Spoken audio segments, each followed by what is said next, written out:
Okay, re-rescue muna ako.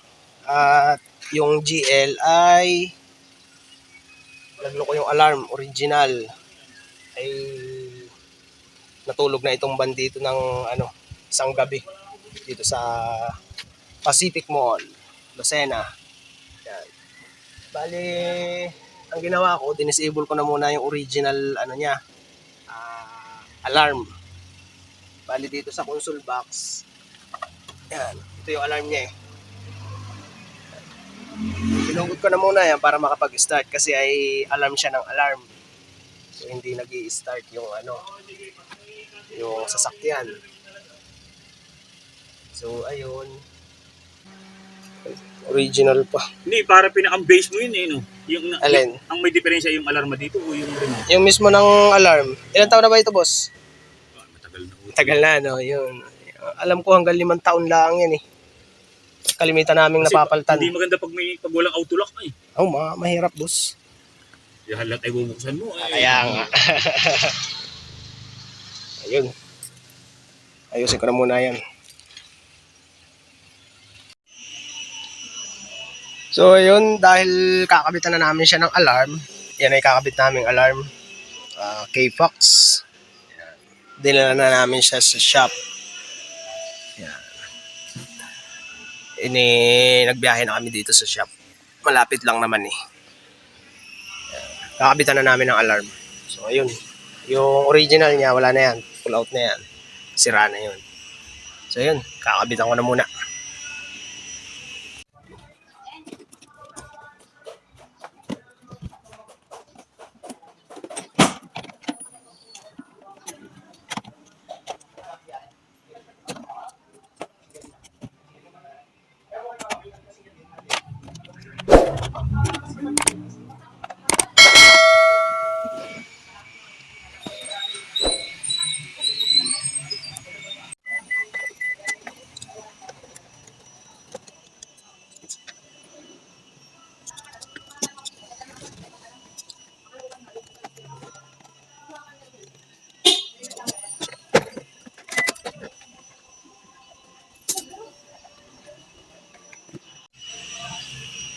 Yan, ito yung original wiring ng niya, no alarm.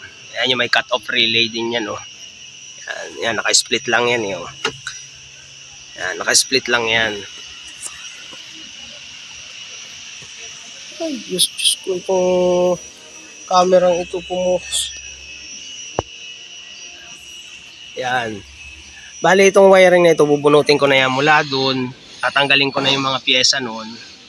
Pati yung module alarm, bubunutin ko na yung wiring yan. Tatanggalin ko itong panel na ito. Kailangan tanggalin yan. Kasi dun yung nakadaan eh. Yan, bubunutin ko na yan lahat. Yan, lahat yan. So ayun, bubunutin ko na muna. Kalasin ko na muna yung panel na yun. Yan, panel ng stereo, bubunutin yan. Tatanggalin yan. Para lang mabunot yung wiring dun.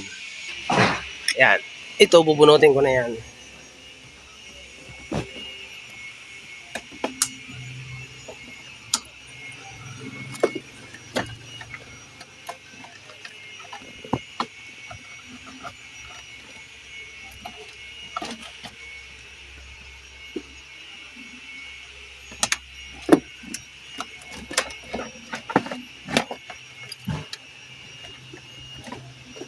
Ayan, kailangan bunutin ito.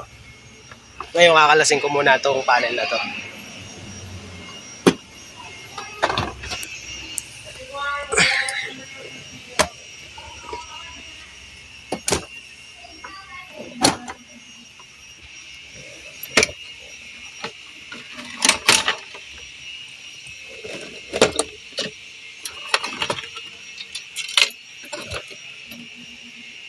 Yan, ganun lang pagkakalas niyan. Sana yung mga yan. So kakalasin ko na muna to. Hanggang dito yan nakalagay. So ayun. Kalasin ko na muna to yung stereo. So ayun. Bago nyo to hilahin, kinalas ko na yung stereo. Yan. Pag hihilahin nyo to, meron pa ditong isang wire. Yan. Kadugtong din yan dito. Ito naman yung wiring ng horn. Nasa bungad yun. Tingnan natin. Yan, kung mapapansin nyo, ito yan. Tatanggalin nyo muna to. Yan, kinalas ko na yan. Plug and play lang naman yan eh. Bubunutin ko na muna.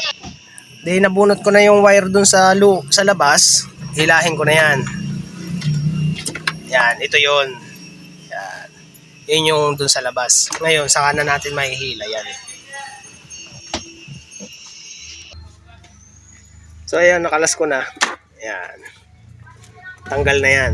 Tapos itong module na ito, kakalasin ko na rin yan para malinis dyan. So ayun, naandun na yung mga wiring. So ayan, lilinisin ko na muna itong wire na to.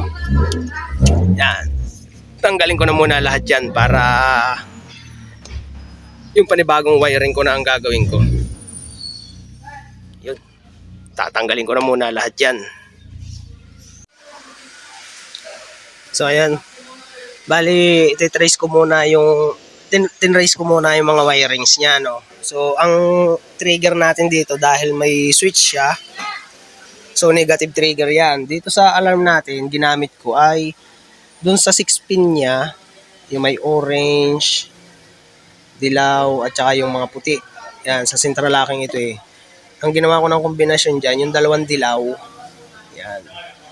Nilagay ko na yan sa ground para ito yung output ng central lock natin negative ang lalabas diyan gawa nito.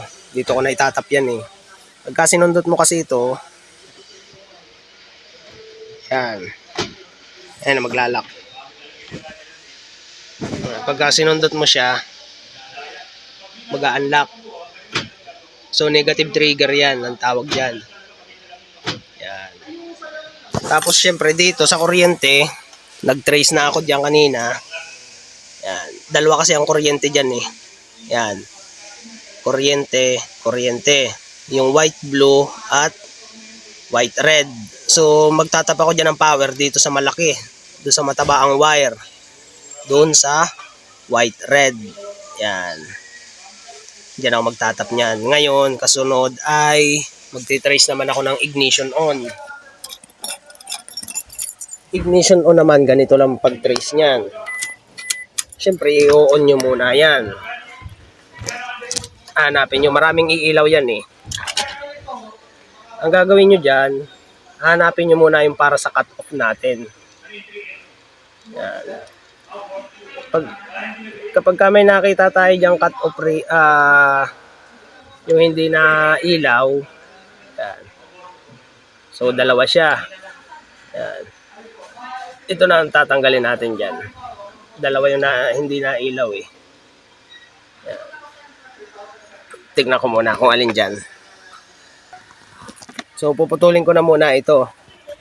Yung dalawa kasi yan eh. Dalawa yung hindi nailaw. Ano, nailaw, yan. Ito pa. Siyempre ito. Dalawa yan. Isang malaki at isang maliit. Yan yung cut off. Yung pagka nag-alarm tayo ay nagka-cut off. So, puputulin ko na yan. Sabay yung cutter wire ko. Yan. So, putol na yan. Ngayon, pag in-start natin yan, ayan o. Yan, hindi siya na-start. Subukan ko isaksak ito. Yan. Pag in-start mo, yan. Ito mo, nailaw. Ngayon, para makita natin naman yung ignition on, hanapin naman natin to. Subukan natin to. So, pag pinatay natin yung ignition on, yan, nailaw siya pag ini-on. Ngayon, pag in-start natin to, dapat hindi siya mamamatay. Yan, hindi siya namatay. Oh. Start, start, start. So, hindi siya namatay. Dito tayo magtatap nung kulay puti sa alarm. Ignition on. Ignition on switch. So, black, yellow. Yan. Bali, nakuha na natin yan sa ignition wire, kuryente, white, red, ignition on, black, yellow, cut-off relay. Yan. Tapos dito ang central lock, negative trigger. Tapos itong wire na to sa hazard. Yan. Sa hazard kasi ito sa original wirings niya. Kaya lang negative trigger yan. So hindi ko na kailangan yan. Kasi yung alarm natin ay positive output. Ito naman, dalawang ito, yan, nakatap yan dyan. May socket. Hindi ko na tinanggal yung socket niya. Ito ay sa door trigger naman. Sasamahin ko na lang yan. I-check ko na muna. Tapos yung hazard niya, dito na lang ako tatap dito sa wire na to. So yun, bubuuhin ko na muna to. Yan.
So ayan, tapos na. Tapos ko nang i-wiring. Bali ito yung abang niya dito. Yan, dito sa may socket. Taas ko muna to. Dito muna tayo. Dito sa may socket, pinagsama ko na yon doon sa dome light, doon sa blue. Yan, makikita naman yun doon sa manual Door trigger, negative door trigger sa dome light yun, kulay blue. Tapos itong orange na ito yung sa brake. Dito ko naman nakuha yung brake niyan sa socket na ito. Paano ko nakuha? Tinester ko lang din yan. Ito yung tester ko. Yan, pipreno ko. Ayan o, nag-ilaw. Preno. Yan. Yan, dyan sa socket na yan. Yan. Tapos, ito naman yung turning light. Doon sa brown. Paano ko naman yan nakuha? Ganito lang. Katulad doon sa preno, tinester ko lang din yan. Ini-on ko yung susi. Yan. I-on ko muna yung susi. Yan. Yan. Ngayon, pag inigit na nyo yung switch ng turning light, dapat hindi siya magtitiktak. Tatlo kasing wire yan Pagka nasundot nyo dyan yung isang wire, na pagka ginitna nyo yung switch, nagtitiktak pa rin siya. So ito dapat, pagka turning left nyo, turning left yan kailangan pag ginitna nyo, patay din siya. Ngayon, i-turning right nyo naman. Yan. So ito naman yung turning right. Itong banda rito. Sa taas. Yan. So nailaw siya. So papatayin ko, igigitna ko siya. Yan, namatay din siya. Turning right, turning left. Yan. Patay siya. Gitna, turning right. So ayan. Kaya yan dalawang wire na yan pinagtapang ko nung hazard. Yan. Anong kulay yan? Blue stripe na gray at blue red stripe na gray. Yan. Ayan, dalawa na yun Tapos yung preno ay ito red white. Dito sa socket na ito. Tapos yung ano niya dito, yan.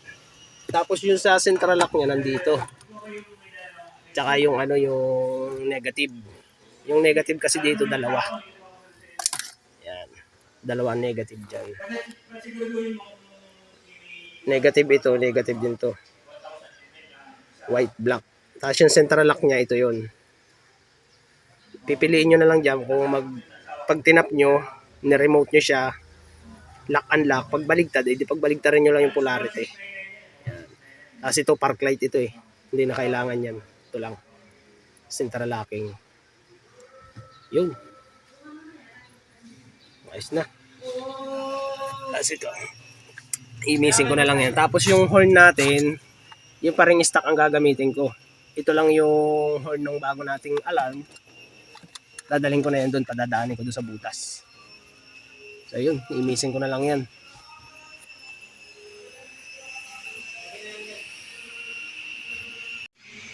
Tapos itong sa kuryente natin, so itong pula, dito sa white red, yan yung rekta.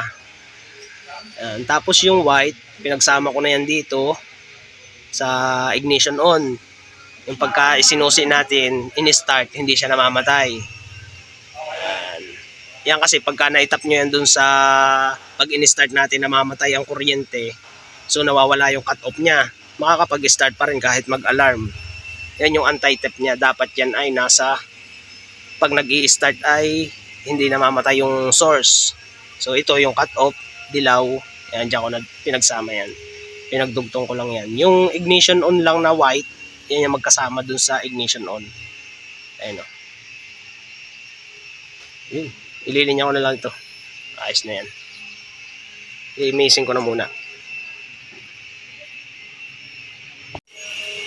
Tapos yung sa pink natin na wire, tinap ko na yan dito.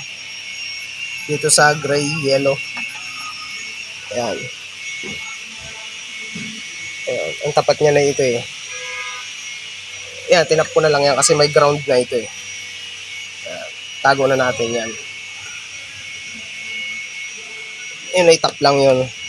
Tapos yan ang pagaganahin natin original na ano niya, horn. Ito. Yun pa rin ang ginamit natin, yung horn. Okay, testing.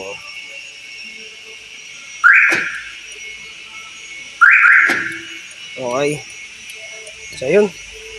Ayos na lahat. Overall, ayos na. Ipipix ko na lang yan. So ayan, na-finish ko na, na-imis ko na lahat ang wiring. Bali yung security niya, yung ilaw niya, yun na rin ang ginamit ko. Kinuha ko lang yung socket niya, pinutol ko doon sa original, dinugtong ko doon sa bago nating alarm. Ito yun, yung blue. Yan yung ilaw. Pagka ni-remote mo, iilaw siya. Subukan natin. Silent lang natin para di maingay.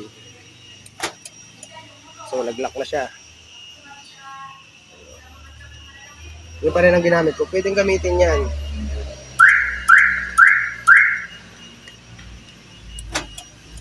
Ayan o. So, black sa black, blue sa blue. Blue sa blue na tuloy. Blue sa orange. Orange ba ito? Pula. Orange nga. Basta yan. Yun na rin ginamit ko. Tapos yung ano niya, dito ko na nilagay. Yung sensor. Okay, ayos na. Bubuuhin ko na lang.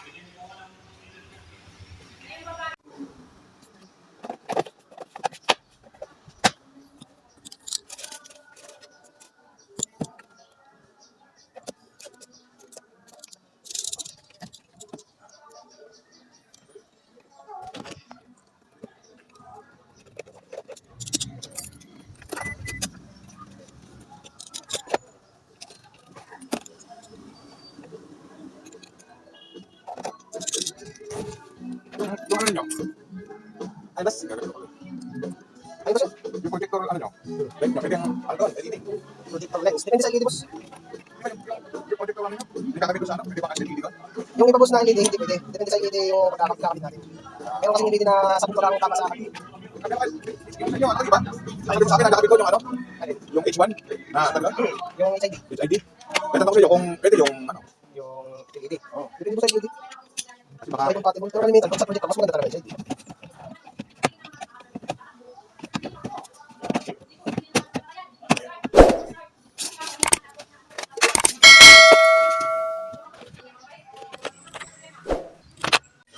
So ayan mga boss, tapos na. So subukan natin. Lock. Unlock. Okay. Subukan na rin natin yung anti-type niya, yung pagka nag-alarm hindi makakapag-start. So subukan natin. So, ilock muna natin lahat. So, pag binuksan, mag-hazard. So, lock muna tayo. So, ayan, nag-lock.